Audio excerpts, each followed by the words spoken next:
Hello and welcome to another episode of Inside Coconut where, as you can see, Adam is driving us in a car on a road. Where are we going today, Adam? We are going down to see Sarah, who is the founder of Coconut, to have a chat, because actually this month is Coconut's 20th birthday. So we thought it would be a good chance to go down and speak to Sarah, find out a bit about how she founded the business 20 years ago. I wasn't involved in the business then, so we might find out a few things about the history, but also, more importantly, to just have a chat around marketing and franchising and how it's changed over the last 20 years. How did you first meet Sarah? So I first met Sarah. At the time, I was fully focused on our email marketing software product, Astonish Email, and we were just launching into the franchise sector, which is a whole nother long story, but I was looking for partners in the franchise sector who could help us launch the product. So I remember kind of searching around for marketing agencies, found Coconut, found Sarah on LinkedIn, and messaged her, probably at a time when people didn't get as many spammy messages on LinkedIn, so she actually read it and replied. So I remember meeting up with Sarah and the Coconut team, started kind of partnering with them. I remember speaking at a few of their workshops that they'd done. That's how I met Sarah. When was that? When did you first meet her? Oh, that is a good question. Well, I think probably about 8 or 9 years ago, I think. So I know you started working with him in 2015, June, I believe. Really? How do you know that? Because I started in September 2015, still doing bits for Coconut. Right, okay. And I remember you telling me, you were starting working with this massive thing for Astonish, and it was going to be huge. I like to exaggerate. Yeah, now you're Coconut, the main one. Yeah, and I think so essentially we partnered with Coconut with Astonish over like an 18-month period, and then, cutting a long story very short, we ended up merging the businesses together. So it was about 8 years ago, I think, that I became part of the Coconut business and Astonish became part of the Coconut business, and and the rest is history, I suppose. So in those 8 years, what have you seen that's changed in franchise marketing? Well, Coconut's offering has changed a lot. So when I first joined the business purely focused on franchise recruitment marketing and didn't really focus on the digital marketing side of things as much. So I suppose now 50% of what we do is actually digital for franchisees. So Coconut's offering has changed quite a bit over that time. How has franchise marketing changed over 8 years? I don't know. There's been a lot of drama over that 8 years, hasn't there, in terms of from a franchise recruitment point of view, a lot of drama in terms of like Brexit and pandemics and cost of living crisis and all those different kind of things. So I think franchise recruitment has always been a difficult period, I think, the last 8 years in general. What's changed, I think, more and more has become digital. I think more than activities change, I think consumer behaviours has changed. I think probably 8 years ago people weren't as dependent on the internet to find information as they were now. I would say it's probably the biggest shift. Sarah, thank you so much for today. Welcome. I thought it'd be really cool just to have a chat about how Coconut started, a little bit about the history, but then also talk about how franchise marketing has changed over 20 years. Yeah, God. It feels Massively. like 20 years is we were trying to think on the car on the way down, and like 20 years ago there was no social media. No. Google, you might have been able to run Google ads, I don't know. Was there any... Digital marketing probably wasn't a thing 20 years ago, was it? Not really, no. It was just starting to come out. People were doing a little bit of voodoo with Google AdWords, but there weren't really very many people at all that valued it or even understood how it could work in the franchise world. Yeah. Cool. Well, we'll come back to that. Why don't we go right way back, so 20 years ago this month, you started Coconut. How did it start? Like, what was the idea? What was the motivation? Wow. So I was 23 and I finished uni about 18 months before that, and I was really lucky. I got onto a program called a Knowledge Transfer Partnership. So I had 18 months where I was working with Bournemouth University as a marketing consultant. So I had formal training in being a marketing consultant. Oh, wow. And they used to send me out to companies to help them set up branding, marketing campaigns, advertising, that kind of thing. And I decided just to leave that program. And I knew then, I come from a family of business owners. Dad's got a chain of pubs and has done property stuff forever. And I thought, I know the best thing to do will be to drop everything, move from Little Dorset, go to London, buy a house on one of the last self-certification mortgages that you could actually get, and start a business. So off I went, and the minute that I landed in London, had secured a house and started networking my little 23-year-old butt off, my first client was based in Dorset, which happened to be a franchise, Fit Kid. Fit Kid was owned by the Rosemary Connolly Group, the old sort of fitness guru lady, and had been bought by a friend of a friend. And it was a big, unruly franchise network with lots of franchisees going off doing their own thing, changing the colours of the brand and all the things that are big no-nos. So I worked with them for the first 2 or 3 years of Coconut, and we basically, it was my indoctrination into what this thing franchising was, because I at that point just fell upon it by totally accident. And I went through with Nikki Kay at the time and Simon Kay that bought the business. We went through everything. We took back in territories which had unruly franchisees that were underperforming and massively doing things they shouldn't have been doing. We went to franchise exhibitions. I dealt with sales, leads, franchise recruitment. We built a new website. That was about as much tech that happened on those days, building a website.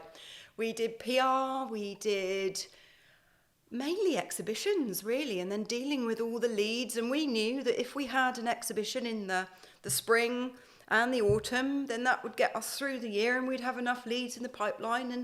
And I even got involved in training these franchisees and everything. And of course, when I was actually at the exhibitions and things, sort of trottling along in my heels, as you do when you're 23, I looked around and I thought, wow, what an old boys club. And everyone there were just really relying on a bit of advertising. And apart from one media buyer, there virtually was nothing in the industry. And I just thought, gosh, what an opportunity. And that's how it was born. That is literally how Coconut was born. So did Coconut ever have, in those early days, any non-franchise clients? Yes. I had a couple from my networking in London. I took on a couple of wild cards back in the day. I had a green magazine, which was fun, and we gained a bit of traction. But obviously, once I realised that the franchising was a real thing, I made sure that we focused in that. And I've always been a big fan of Alan Sugar, and he was always stick to what you know, do it well, pinpoint in a specific direction, drill down, and if you can be as niche as you possibly can be, then you're giving yourself the best possible chances of success. The other one I had was actually one of the very first online dating platforms, which, to be honest, I didn't have a lot of an idea about what to do with, but we did our best for about a year. And yeah, so I had a 5-year plan of moving to London, building up the business, and then maybe after 5 years moving out of London. However, 7 or 8 months in, Coconut was far too big for me to run on my own. And I also found a church in Somerset that I quite liked online. So decided to move down and sell up in London and move Coconut down to Somerset. Oh, wow. And so you kind of identified franchising as a really good niche. It's amazing, actually. Like, I think if you looked at the number of customers Coconut have had over 20 years, it would be well under 1% that were non-franchise businesses. Well, I don't think there's many service providers that are that niche, but it's been the same pretty much from day one, which is incredible, really. So once you identified that the franchise sector was a great place to build a marketing agency, what were the kind of next steps? Was it really just a case of getting to know as many people in the sector as possible? Like, how did that go from having one franchise client to bringing on the next few franchise clients? It was really organic, very natural. I do believe I was in the right place at the right time, and I recognised that. And I've always been someone who, if I see an opportunity, I am a bit of a yes girl, so I will act on it. And just being with FitKid, that was my grounding, my training in franchising, and to help them rewrite the ops manual and go through the training and the tears, the sweat, the blood that comes with dealing with a franchise network and everything around it. I wasn't seen, I don't think, by other franchisors as this agency per se. I was just an individual with this coconut brand in the background who was helping FitKid. We gained huge traction, and then I spent literally just a small handful of years, the first 2 or 3 years, building that up with a small range of franchisors.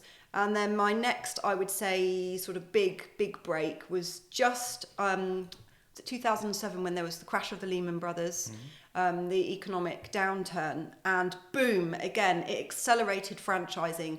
It just catapulted people out of employment and into, I never want that to happen to me again. I need to control my own destiny. Let's buy a franchise. It's a bit safer than going it completely alone. Yeah, definitely want to come back to that, because I think that is that's a big thing which could happen over the next few years, hopefully, for franchising. Just what I remember though, when we're talking about the early stages of business, I get asked this all the time: why the name Coconut? If you answer this, then I can clip it and send it to people when they ask me. Everyone asks that, yeah. And there is a very specific reason. Right, so coconut for me is all the nice things in life. I imagine when I hear the name coconut, it's tree-lined beaches, palm tree-lined beaches. It's a pina colada in the Seychelles. It's suntan cream often smells like coconut. So the coconut is a symbol of all the nice things in life. And what I wanted to do with Coconut Creatives was to help business owners achieve their nice things in life. Because let's face it, as business owners, we don't run a business because we want to run the business. We have aspirations, we have goals. It may be financial freedom later. It might just be you want to run your own business because you want to be able to pick your own children up from school and have that time flexibility. There's a whole range of different reasons. So coconut is a symbol of helping business owners achieve what they want to achieve in life, and Coconut Creatives was there to help as the vehicle to help them do that. Yeah, cool. That's much better than I've ever answered that, so I'm definitely going to use that. So what I'm really keen to find out really is how different marketing was for franchisors back 20 years ago. To what it's like now. Yeah. Because I kind of think that there's probably been a bit of a full circle actually, and I'd imagine what a franchisor does now to recruit franchisees or even to market their business will be so different to what happened 20 years ago. But there's probably some learnings from 20 years ago which have been lost somewhere along the line as well. So it'd be great if we can kind of try and work out what they could be. But 20 years ago, if I'm a franchisor, I've got to 10 franchisees, I really want to ramp up recruitment. I come to Coconut in 2004 and I want Coconut to help me recruit franchisees. What would a franchisor do? What did it look like 20 years ago? You'd kind of do 3 things. You would go into WH Smith and you buy Making Money magazine, and you would look through and you'd look at these wonderful double-page spreads, or another magazine like that. Then you would come across in that magazine, there's this thing called franchise exhibitions. I must go to one of those. And then you trot along to the NEC and you'd go and chat to some franchisors. And largely it would be the ones that would build a rapport with that person that they felt that they could trust and work with, that they would buy the franchise with. Didn't particularly matter what sector or industry. Obviously the person had to have the right skill set, but let's face it, there's a good franchisee candidate with the right backing, financial security around them, with money to invest in a franchise could go into a number of models and make it very successful. And the third thing would be that they would pop along to one of their open days or a few open days for some different ones. And that was really Wow. it. They might use their website as a bit of an online brochure. That's incredible, isn't it? I mean, that's definitely changed. So do you, a bit. if that's the case, then do you think 20 years ago the general awareness around franchising was less than it is now? Oh God, hugely. Yeah, it was. I think it was franchising was seen as a little bit of a dirty black art, and it's certainly really we didn't even have a coffee culture in the UK. If you think of the likes of Starbucks and Costa and I suppose fast food as well. There was Yeah. McDonald's, but there wasn't as many outlets as there is today, is there? Yeah, it was a completely different world. Yeah.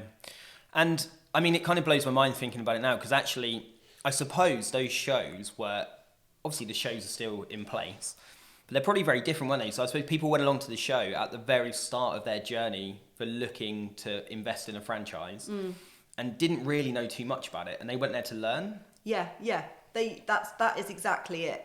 They would go to a franchise exhibition to learn, and as a franchisor booking a stand, any early franchise client of Coconut, it would be imperative that they had a speaking slot, and then we would spend a lot of time making sure that they had a good pitch, that it wasn't too salesy, that they built rapport through that speaking slot. They had a story around their lives that the audience could associate with and engage with a strong then call to action at the end, which wasn't by the franchise, but was the next step in the process. And I think you asked earlier about what's maybe stayed the same. I think the decision-making process of the franchisee, that complicated, long-winded decision-making process, it was there then. But because of their access to knowledge and the internet and the way that people can seek information, that has just elongated the decision-making process, which then, as they go along seeking information, they meet more franchisors and they have more opportunities, and then the decision becomes harder and harder. Yeah. Well, I think back then what would have been so different was if you met someone at a show and they're interested in franchising and in your franchise, they're probably very keen to engage with you as well, aren't they? They're relying on you to provide them the information to help make the decision, and didn't have this wealth of content on the internet to turn to try and research the decision. What were the... So I take it the shows were very busy as well. They were mad. I mean, sometimes literally down the corridors between the stands, you couldn't see the stand on the opposite side of the corridor. There were people everywhere. Wow. It was mad. And the little rooms to the side where they put the speaking slots in, people would be queuing out the doors to get in, and they'd be there with their notepads, taking loads of notes, writing down all the goodies. It's incredible. And what was the decision making would have been different? Like, what was the kind of conversion rates like? Because this is something franchisors love to talk about, isn't it? Like, so you go to a show. How many leads to franchisee was a tip? Was there did people talk about conversion rates then? Like, was there all the time? The conversion rates were mainly around exhibitions. If you happen to get the odd inquiry on the phone or some other way, fax, fax it in. They were different, but when you're thinking that at least 80%. Maybe more than that, 80% of leads would come through an exhibition. Wow, 80. So over the whole year, 80% of leads were at least, yeah. The biggest chunk of the marketing budget went on shows, for sure. And then, so say you met, and this was standard. It was standard across franchise brand, and it's something that we used to look at a lot in detail. I started working with the Platinum Property Partners in 2007, and that was a huge thing. They were very into conversions and things, but their conversion rates were similar to anyone else that was at shows at that time. And if you had 100 leads, 50 of them you'd never hear from again. Then out of that 50, 25 would be really talkative, very, very keen. Out of that 25, you'd probably get another 12 that would come on to an open day, maybe over 2 or 3 dates. And then from each open day, you'd look to recruit 2. Okay, and that was pretty steady. You knew if you had 100, you would get to 2 franchisees. So if you had the exhibition in October, You would have an open day in November, December and January, and you knew that you'd recruit a couple of franchisees November, December and January, and then you'd put them on December, January, February training. Wow. And you could write a book by it. Yeah, and I think there's some franchisors that probably, and maybe it is the ones that were still around 20 years ago, who still kind of use the shows in that kind of way, I think. And they still do very well out of the shows. There's some brands that really do.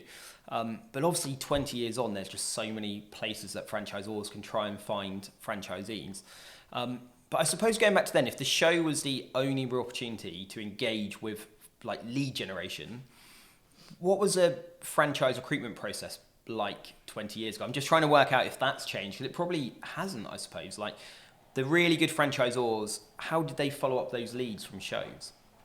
It was really, as it is now, about understanding the type of prospect that you've got, how they would make decisions and how long it would take them.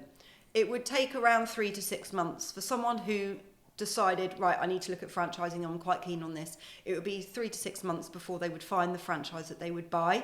And I think that's something that's massively different now. People are in the pipeline for a lot longer.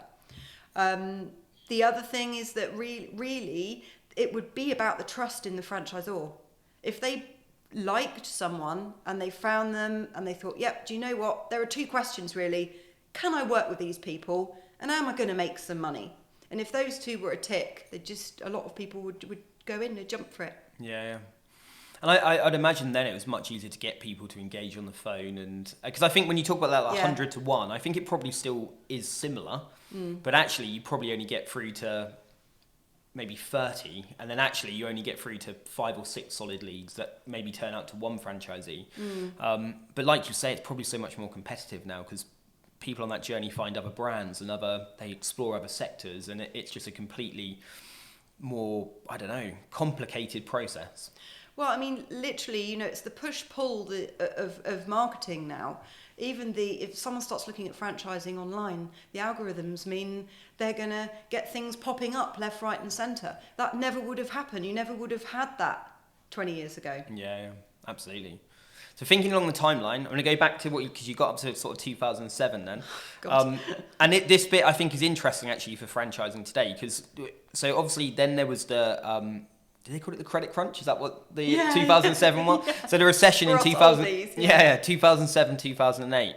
And then I always look at Google data, and without doubt, since Google records started, the most interest around franchising, even up to today, was 2008, 9, 10.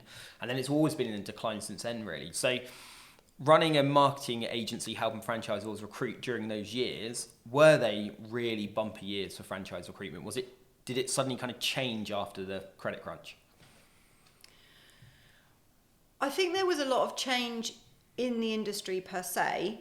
Around 2010, the coconuts suddenly started to have a bit of competition. Because up until sort of 2003 to 2010, it was really only us. And we were the first BFA accredited marketing company in the UK as well. And apart from a couple of media buyers, it was just we were completely different. We understood franchisors, we understood recruitment behaviour. I think it was around 2010, my book came out, the Dream Plan, Reduce Risk and Take Action. Still on Amazon? I haven't looked recently. It must be. I've no idea.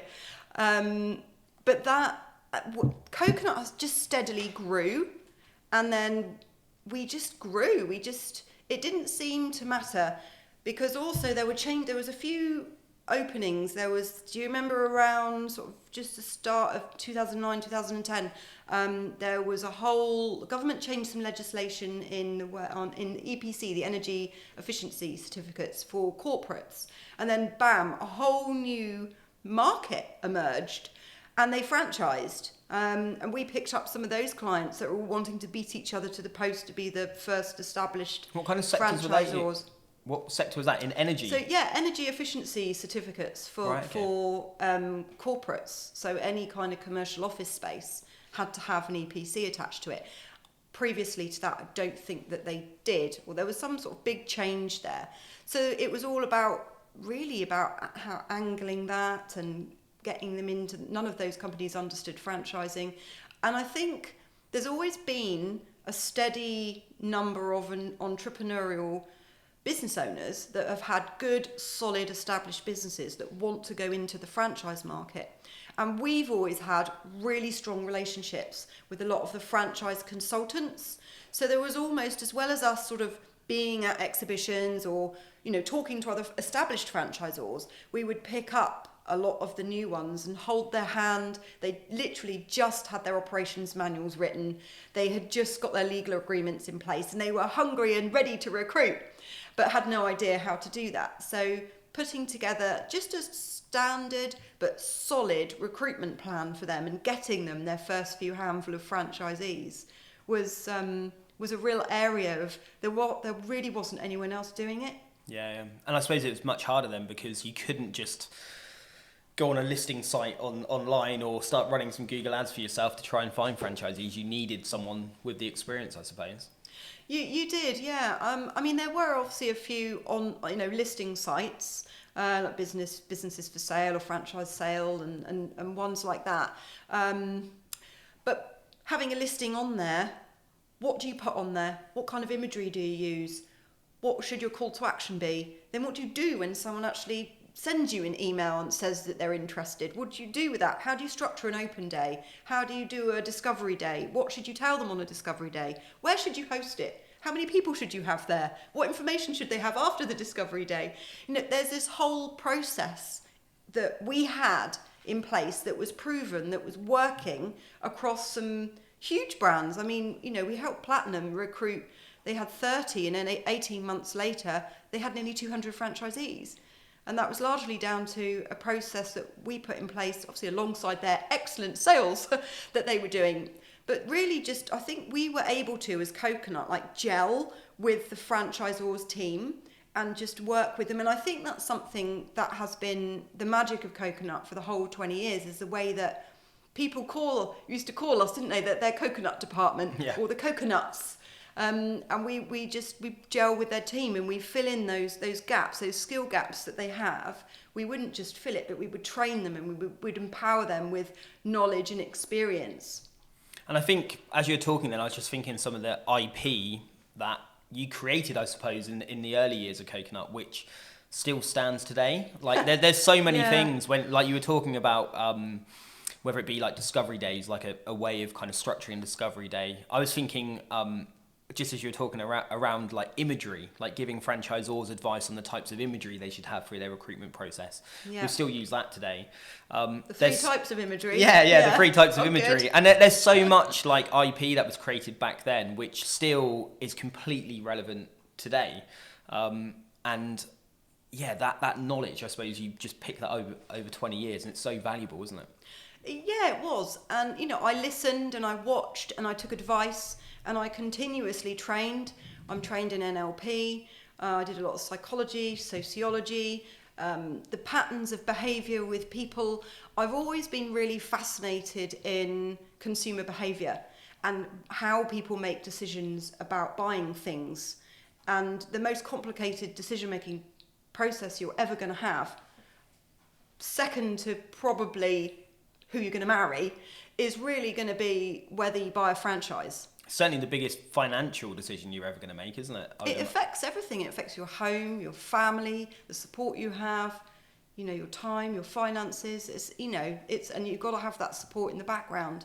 So learning how does that work, and can that be coined, and can that be then packaged in a way that different franchisors can understand that, and hence why the Coconut workshops were born. Yeah.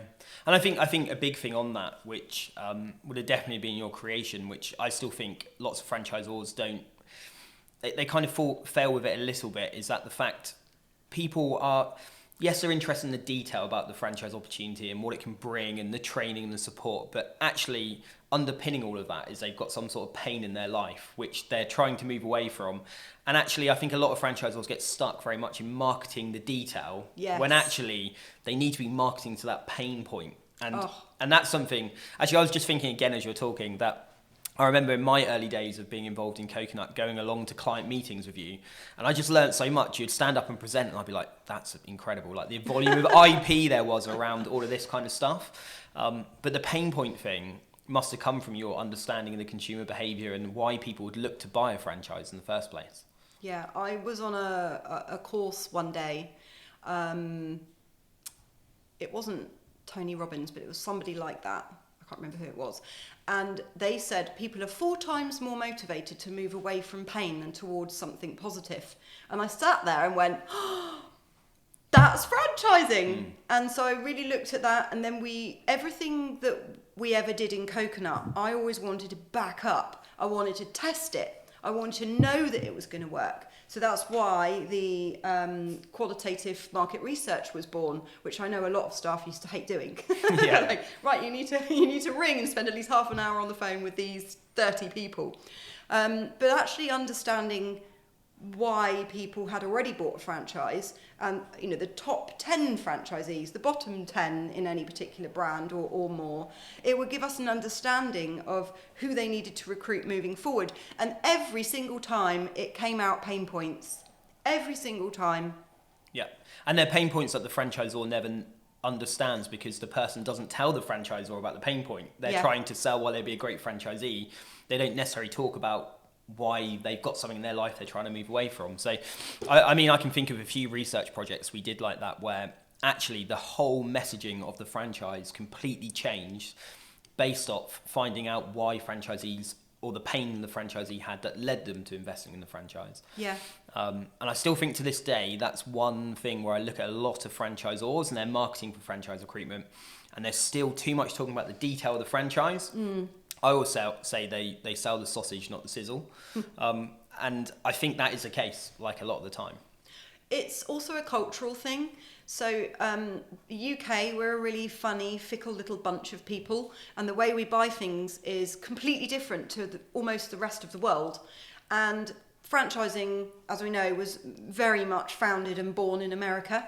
And in America, it's like, hey, buy this franchise, it's amazing, come here. And everyone goes, oh, is it? And they go and have a look. Whereas in the UK, we go, crazy person, what on earth are you talking about? We want to be wooed, and we want to know exactly what you're...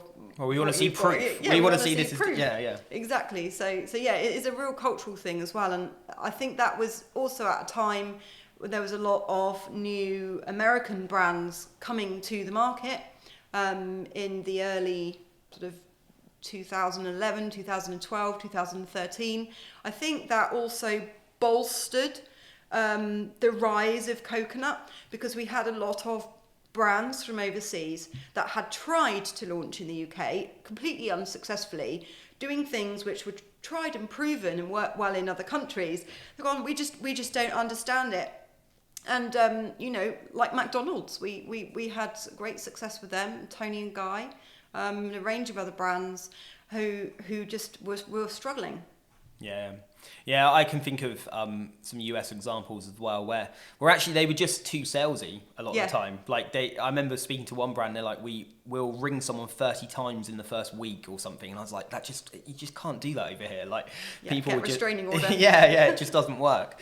So then, just like fast forwarding, like what's been the biggest shift, do you think, from then until like to now in terms of franchising? Because I think when I joined the sector probably like 8 years ago, it already transformed massively from what it was 20 years ago. And it probably doesn't look that much different from 8 years ago to today, I don't think. But what's been the biggest change like over the 20 years? Without doubt, rise of social media, the access to knowledge. It's all the online stuff. People now can access anything that they want at a click of a button. And also they can ask other consumers or other franchisees, they can get to those people. Back in the day, if you were interested in a franchise, it would be very difficult for you to actually make contact with a franchisee to say, hey, what's it really like running this business? Whereas now, they just Google them, they can find them all, they can look them up on Facebook, they can see whether they are actually having a nice lifestyle. Is it true? And I think they make a lot of decisions themselves with the facts that they have access to before they even go out and speak to a franchisor.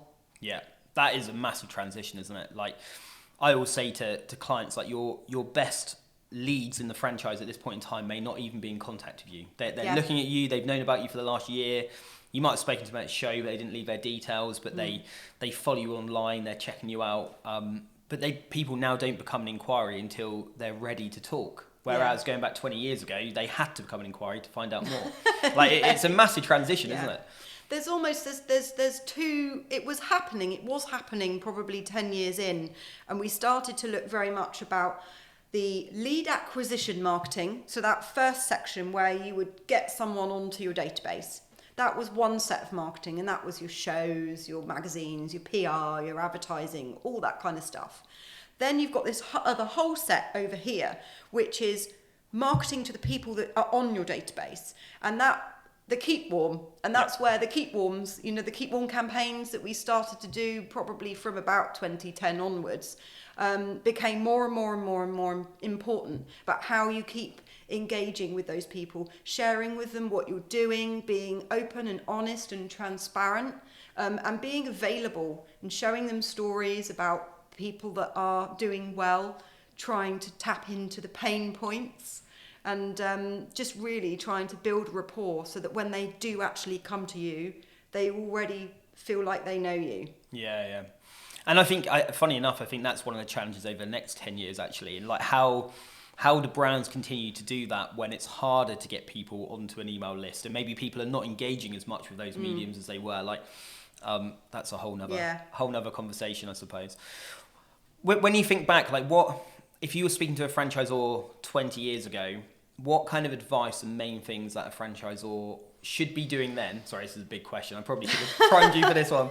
No. But no what kind fine. of advice would you have given franchisors then, which has lasted the test of time, really, that you still think are completely relevant now? Because I think, especially around the process, it's probably where you get the leads from is different, but actually how you sell a franchise is probably very similar. What would the main bits of advice and focus have been then, which you think are still important now? Oh, I don't need time to think about that. It's without doubt just listening to your franchise network, understanding your franchise network, dissecting them. Market research always wins. I know it's very, very boring, but really doing that qualitative market research. Any franchisor that we ever worked with, I'd always say, look, really we need to revisit your qualitative research to really identify and underpin your ideal franchisee profiles. Do that at least every 2 years, because things are moving so quickly. And one huge impact. I mean, I know a lot of teenagers now. In 10 years' time, they're going to be buying franchises. And they're a really funny little bunch now. They are consumed by social media, they're on Instagram, and there's this real life that they sit in, and then there's this life that they portray to the world.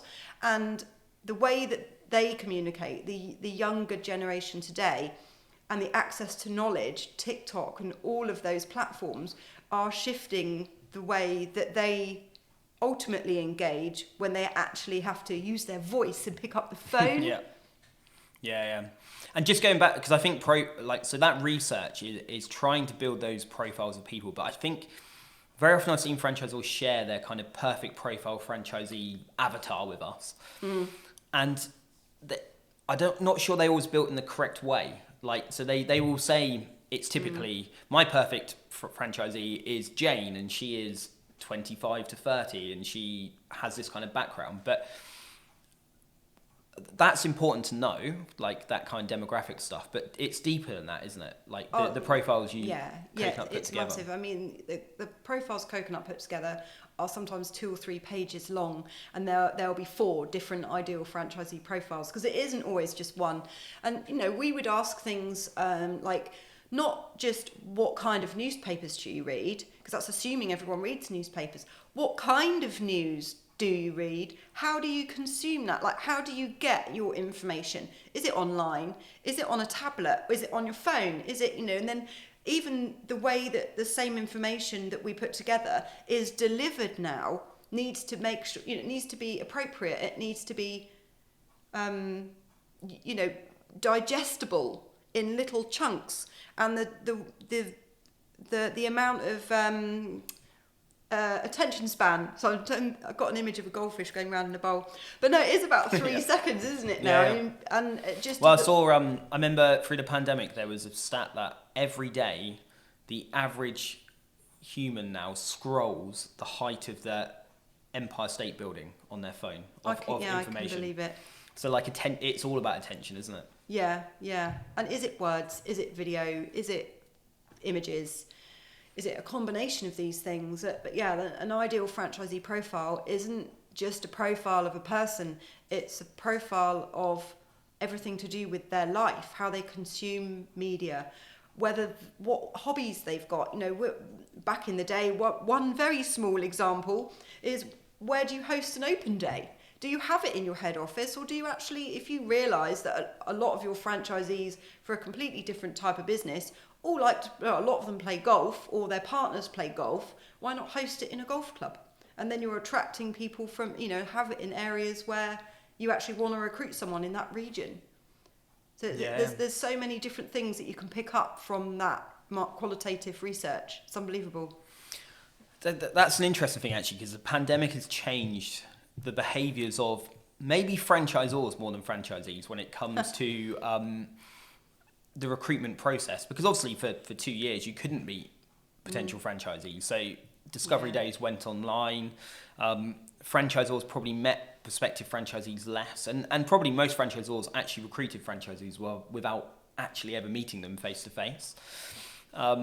Which was the only way you could do things. But maybe I think there's still a bit of a hangover of that, where franchisors had success doing that. And maybe, I think this goes two ways. I don't think it's necessarily the franchisor not wanting to go meet franchisees face to face, but actually franchisees, I think people in general are less likely to travel, aren't we, than we were pre-pandemic. How important is that for the future of franchise recruitment, that franchisors get back to as much face-to-face activity and face-to-face discovery days? Because I would say now, the majority of discovery days are online rather than being face-to-face, which they definitely would have been, obviously, 20 years ago. How important is it franchisors are meeting people face-to-face, do you think? In my personal view, I think people buy from people. They buy from people that they like, they trust, and it goes back to the two questions: do I like these people? Can I make money doing this? And you can do an element of that online. Ultimately, I guess most franchisees will need to meet their franchisor face-to-face and be a part of their community. And I think that it has been an incredibly crazy, difficult few years for everybody. And it's amazing that all the businesses out there, including Coconut and many of the franchisors, are still standing. We're still going. We're still getting on with it. And that there is an element of people not wanting to travel, for sure. I'm certainly slightly more of that I mind. think everyone is. Like, there aren't many people who are back to travelling the way they were pre-pandemic, I don't think, are there? No. But, I do think that it is important. And I do think that people, whatever it is, and that kind of goes back to the golf club sort of idea, give them two reasons rather than one. So it's not just going to a discovery day, it's going to somewhere where they want to go anyway. So I think franchisors would just need to get a little bit more creative.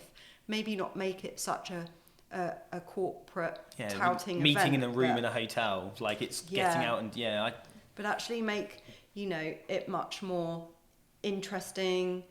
Give two reasons rather than one, and people do seek out other people, and they do want that to do that due diligence. I think once you get to the bottom line, they want to know that, is this business for real, and could I really, really do it? Yeah, absolutely. So I was going to ask one last crazy big question that I should have kind of primed you for as well. But oh no! Over 20 years, if you had a group of franchisors sat here, which one was my favourite? Yeah. So there's two questions. I'm not answering that. One question. What would be the biggest piece of advice for franchisors who are looking to grow their franchise? Like, what thing do you think over 20 years after working with, well over 200 brands, I'd imagine, during that time, like, what is the one thing that you think a franchisor should focus on? Use Coconut. Yeah, good answer. Yeah. We've definitely clipped that bit. We can clip that. Just when a franchisor's built a business, they're brilliant in the business that they've built. They know that sector inside out and back to front, and it's all about making sure they've got the right systems and processes in place so that it's a really solid franchise. If they've got that in place, then I would say, like, genuinely, I know I joked with, Coconut, but I would say genuinely, and I do this with any business that I'm involved in, myself and my own businesses, is I know my own strengths. And I think the best thing that a franchisor can do, the best piece of advice, and I've said this pretty much in every meeting I've ever had, is know your strengths and then surround yourself with people that have strengths in all of your weaknesses. And that way you build a real unbreakable team. Yeah. And that would really be it. And that's the thing, isn't it, for a franchisor? I mean, they've built a business in the sector they know. Yeah. Then veering off to become a franchisor and try and recruit, you're almost becoming like a HR side business on top of the business you've learned. Like it creates so many challenges, doesn't it? Yeah, it's a really niche, odd area for a solid business to go into, this franchise recruitment zone. And it is a whole, well, as we know, as Coconut kind of started it really, it is a whole business model of its own. Yeah, absolutely. Sarah, thank you. How are you going to celebrate? We probably should start with this as well. 20 years. I know. I can't believe it. I'm really proud that it's still going and still going really strong. And it's fantastic to be a small part of it still. And it's amazing where you guys are taking it and moving with the times. I sound like a dinosaur, but no, just moving it all into a new direction. And I think Coconut has all of the strengths in place to continue to serve the franchisors really well, and long live the brand. Yeah, absolutely. But so much of that is based on the IP that you built up over the 20 years. Like, it was only as we were talking I was thinking, wow, yeah, there is so much actually. Like, I can think which would have worked back then that we still use today. So, well, I'm thank very you for humbled that. by that. It's lovely to know that it's still used. And No, it definitely is. Yeah, absolutely. Everyone involved in Coconut has put a huge stamp on it, and continues to. And it's just it's a marketing company. It has to evolve with what's happening everywhere. Yeah, absolutely. And we'll arrange a big party at some point in the summer, I think. I'd like to celebrate with bubbles. Yeah, we can arrange that. That'd be cool. Thank you, Sarah. You're welcome. Thank you.